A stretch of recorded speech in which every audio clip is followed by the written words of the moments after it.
नमस्कार, आप देख रहे हैं तहलका वार्ता। मैं हूं आपके साथ में सरल और विनम्र स्वभाव के पूर्व प्रधानमंत्री डॉक्टर मनमोहन सिंह का निधन हो गया। वो पीवी नरसिम्हा राव की सरकार में 90 के दशक में वित्त मंत्री का भी कार्यभार उन्होंने संभाला था। 24 जुलाई 1991 को सदन में उन्होंने पहली बार अपनी बजट पेश की थी। बजट के दौरान उन्होंने अपनी भारत को आर्थिक मंदी से निकालने के लिए किस तरीके की नीतियां अपनाई, किस तरीके के उनके नियम और कानून उन्होंने बनाए, उस पर बात करेंगे। हम आज वर्धा के जाने माने सीए दीपक जी से बात करेंगे कि मनमोहन सिंह का अर्थशास्त्र की व्यवस्था में उन्होंने उनका योगदान क्या रहा है, उनसे देश की क्या सीख मिली है। नमस्कार सर। नमस्कार, थैंक यू सो मच तहलका.com मुझे ये मौका देने के लिए। ये बताना चाहूँगा कि 1991 में भारत का रिजर्व सिर्फ इतना था कि हम सिर्फ 2 हफ्ते का इंपोर्ट बिल पे कर सकते थे। उस समय मनमोहन सिंह जी ने बजट पेश किया। उस समय एक ज़रूरत थी इकोनॉमी को बूस्ट की, जो काम उन्होंने किया, और वो काम उन्होंने किया। उन्होंने भारत की अर्थव्यवस्था का द्वार खोल दिया FDI के लिए। FDI बहुत सारे क्षेत्रों में, mainly oil and gas, petrol, insurance और टेलीकॉम। उस समय जो उन्होंने FDI के लिए हमें देश को 51% के चांस दिए हैं, उसका हम बेनिफिट देख रहे हैं कि आज हम 5G तक पहुंच गए। ये सब हुआ है विदेशी निवेश के कारण। उस समय उसी बजट में उन्होंने टैक्सेशन को सरल किया है, जो हम आज सुनते हैं ईज़ ऑफ डूइंग। ये उस समय 91 में मनमोहन सिंह जी ने नींव रखी थी कि हमें टैक्स को भी कम करना चाहिए।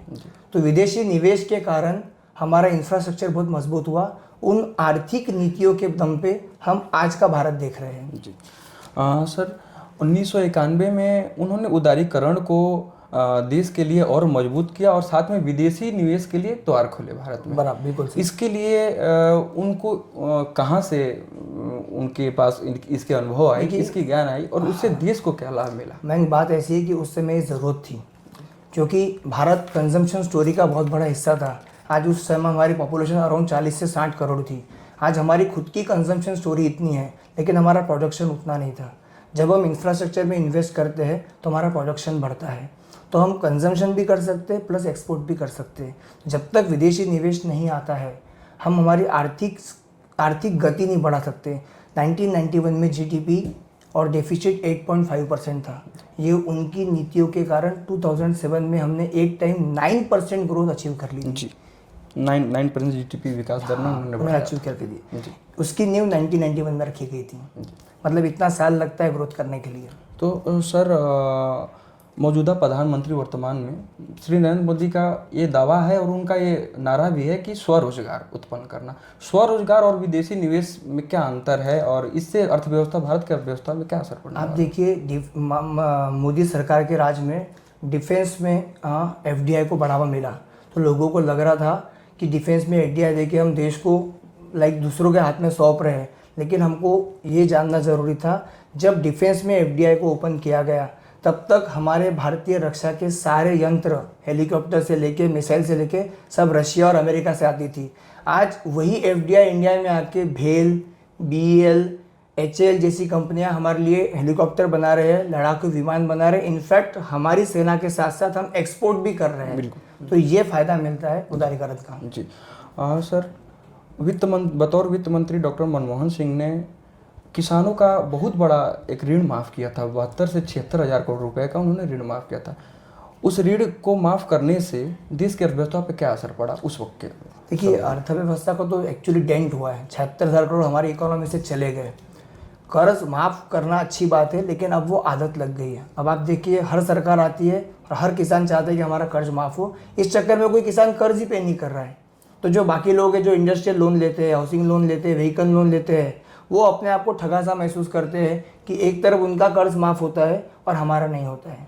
तो मैं तो चाहूँगा कि कर्ज माफ़ी होनी नहीं चाहिए, या फिर एक आदमी को एक बार मिलनी चाहिए, दोबारा नहीं मिलनी चाहिए। वो हर किसान पहली स्कीम में जाता है, फिर दूसरी स्कीम में जाता है, फिर तीसरी स्कीम में जाता है। कर्ज माफ़ी एक आदमी को एक ही बार मिलनी चाहिए। सर, डॉक्टर मनमोहन सिंह ने ही भारत को में ग्लोबलाइजेशन और प्राइवेटाइजेशन का शुरुआत किया था बतौर वित्त मंत्री। बिल्कुल सही। इससे देश के युवाओं पे क्या असर पड़ा है प्राइवेटाइजेशन का? देखिए, सरकार कंपनी चलाना सरकार का काम ही नहीं है। आप देखिए, जिस तरीके से प्राइवेट मैनेजमेंट कंपनी चला सकते हैं, उस हिसाब से सरकार नहीं चला सकती है। तो प्राइवेटाइजेशन ज़रूरी है। सरकार का काम है भूमिगत विकास करना, जैसे रास्ते बनाओ, एयरपोर्ट बनाओ, रेलवे बनाइए, इंफ्रास्ट्रक्चर दीजिए, एम्स बनाइए, जैसे भी एम्स बहुत बन रहे हैं, ये सब ज़रूरी है। सरकार का काम कंपनी चलाना नहीं है जी तो प्राइवेटाइजेशन ज़रूरी था। जी। सर 1991 में वित्त मंत्री के अनुसार उन्होंने जो अपना बजट पेश किया और साथ में 2004 से लेकर 2014 तक उन्होंने भारत का दो बार से प्रधानमंत्री का कमान संभाला। दोनों में क्या अर्थशास्त्र की उनकी भूमिका रही है जी भारत में? 1991 में जब वो वित्त मंत्री बने थे उस समय उनको फ्री हैंड था। उन्होंने जो फैसले लिए, उन्होंने अपने नॉलेज, अपना जो तजुर्बा था प्लस ग्लोबल जो सपोर्ट था उसको मद्देनज़र रखते हुए लिए। लेकिन जब आप देखेंगे एज ए पीएम उतने कड़े फैसले उन्होंने नहीं लिए। जी मे बी शायद वो उतना फ्री हैंड उनके पास नहीं था। अच्छा हाँ, अगर उनको फ्री हैंड दिया होता तो आज और कुछ अलग सीन होता था। अच्छा। जी सर तब के 2004 और 2014 के बीच के जीडीपी ग्रोथ और वर्तमान स्थिति की जीडीपी ग्रोथ में कितनी चढ़ाव आई है? नहीं, काफ़ी फ़र्क है। एक्चुअली हमें तो 2020 का कोरोना का डेंट भी लगा एक, और अभी 2 वॉर चल रहे हैं, यूक्रेन रशिया और हमास और इसराइल। इससे भारत में कॉर्पोरेट सेक्टर में क्या हाँ, बहुत फ़र्क पड़ा है, क्योंकि क्या होता है, सप्लाई चेन डिस्टर्ब होती है। जैसे ऑयल का भाव बढ़ जाता है या ऑयल का सप्लाई कम हो जाता है। जैसे हमको रशिया से क्रूड मिल गया इसलिए हम बच गए। अगर रशिया से सस्ता क्रूड नहीं मिलता तो हमारी इकोनॉमी, क्योंकि हमारी इम्पोर्ट का मेजर पोर्शन ऑयल में ही जाता है, तो जीडीपी रफ्तार तो उस हिसाब से बहुत अच्छी है अभी। बस अभी कुछ महीनों में डेंट दिख रहा है, बिकॉज इस साल 2 चुनाव आ गए, एक लोकसभा का और दूसरा महाराष्ट्र का विधानसभा का, इसलिए 9 महीने में कंजम्पशन थोड़ा चेंज हुआ है। मे बी नेक्स्ट क्वार्टर ये सब चीज़ आपको इम्प्रूवमेंट दिख सकती है। जी सर, हम फिर से डॉक्टर मनमोहन सिंह जी के बारे में ही बात करेंगे। 1991 में उन्होंने भारत को वैश्विक मंदी से उभारा था, उससे निकाला था। इसके पीछे उनकी क्या नीतियाँ थी, उस तरीके में क्या उन्होंने अपने आइडियाज़ भारत को दिए, इसके बारे में थोड़ा जी, उन्होंने आइडिया के चक्कर में यही किया है कि एफडीआई को ओपन करने से विदेशी जो संस्थापक है, एफडीआई या एफपीआई हम जो बोलते हैं, उनके पास पैसा होता है, हमारे पास स्किल है। जब पैसा और स्किल का जब कॉम्बिनेशन बनता है तो डेफिनेटली विकास होता है। जी हाँ बिल्कुल। तो जब हमारे देश में पैसा आया तो यहाँ नई नई इंडस्ट्रियाँ बनी, उसमें रोज़गार हुआ, तो लोगों का लाइफस्टाइल इंप्रूव हुआ, टैक्सेशन इंप्रूव हुआ, टैक्सेशन में ग्रोथ हुई, रोज़गार मिलने से आदमी का स्पेंडिंग बढ़ता है, तो कंजम्पशन स्टोरी चेंज हो जाती है। जी बिल्कुल। सर बतौर प्रधानमंत्री डॉक्टर मनमोहन सिंह ने लाइसेंस राज खत्म किया देश में। जी। आधार कार्ड से डायरेक्ट बैंक में ट्रांसफ़र हो जाने की ऐसी सुविधाएं देश में लाई, आधार कार्ड लाया, मनरेगा जैसे व्यवस्थाएं दी। इससे अर्थव्यवस्था पे क्या असर पड़ा देश में? डीबीटी का बहुत बड़ा एडवांटेज ये हुआ कि डीबीटी से करप्शन कम हो गया, पैसा सीधा लाभार्थी के अकाउंट में जाने लग गया। जैसे आज आप एक गैस खरीदते हो तो गैस का जो आपको सब्सिडी होता है, आप आज गैस का बिल कैश में देते हो, विदिन 24 आवर्स आपके अकाउंट में पैसा आ जाता है। जी बिल्कुल। हाँ, इससे और दूसरी, जैसे आप राशन कार्ड भी देखते हो, भी पहले आपके नाम का राशन कार्ड है, राशन कोई और उठाता था, अब वहाँ पे थंब लगाना ज़रूरी हो गया है।